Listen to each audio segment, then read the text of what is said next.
The Prime Minister, Justin Trudeau, today insisting that his price on carbon, engineered and rolled out by his government, will give most Canadians more in rebates than they're paying in taxes. But Canada's budget watchdog warns that won't necessarily be the case forever and for everyone. According to the PBO, by the time the tax reaches its peak at $170 per tonne in 2030, the average net cost to families could be between $1,300 and $2,700 a year. Here's Environment Minister Stephen Giroux on that issue this weekend on Question Period.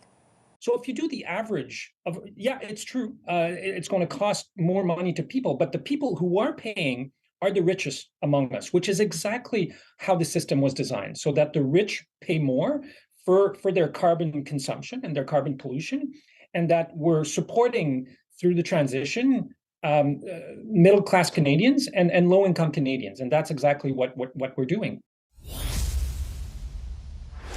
Parliamentary Budget Officer Yves Giroux is with me now in studio live. Mr. Giroux, great to see you. Likewise. Thank you very much for making the time. What is the question that you looked to analyze very specifically in this report?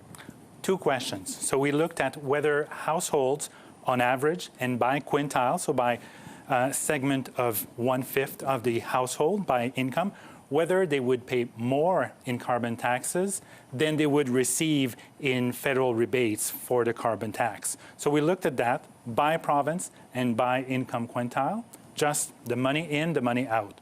And we also looked at what happens when you also take into consideration the economic impacts of the carbon tax, because the carbon tax will increase and will reach $170 per ton of CO2 equivalent by 2030. There will be economic impacts on sectors that rely more heavily on fossil fuels, for example, the transportation sector, oil and gas sector, and so on and so on. So we looked at what happens to households when you take into consideration the economic impacts and the carbon tax itself. So would an example of an economic impact be like the added cost to food at the grocery store, because that takes into account increased transportation costs, stuff like that, or like what exactly? That would be the direct cost. So the fiscal cost that we call it. So the price of the carbon tax, direct and indirect, that you pay minus the rebate. So an economic impact, an example of that would be, for example, somebody who works in the oil and gas sector, which will be probably the most affected sector due to the carbon tax, making oil and gas more expensive and trying to discourage its use. Another example is the transportation sector. If you run a bus company, for example, one of your inputs is going to be more and more expensive, and there'll be pressure to transition to different types of buses or trucks, so that will have costs. So what exactly did you determine then about the net cost? And for the average Canadian, because I know you did divide it by quintile, the minister says, okay, yeah, people will pay more some, but mostly those are the rich. That's true if you just look at how much people will pay in carbon tax directly and indirectly when they buy things or goods or services, minus the rebates they'll get. So that's true if you look across the income scale. The top 20% are usually those who end up worse off if you just look at the carbon tax paid minus the rebate. But when you look at the economic impact, so potentially reduced employment gains in affected sectors, or if you own shares of an oil and gas company or transportation company or various other sectors that will be affected, the return that you'll get is likely to be slightly lower than otherwise would be the case without a carbon tax. So that's also part of the economic impacts.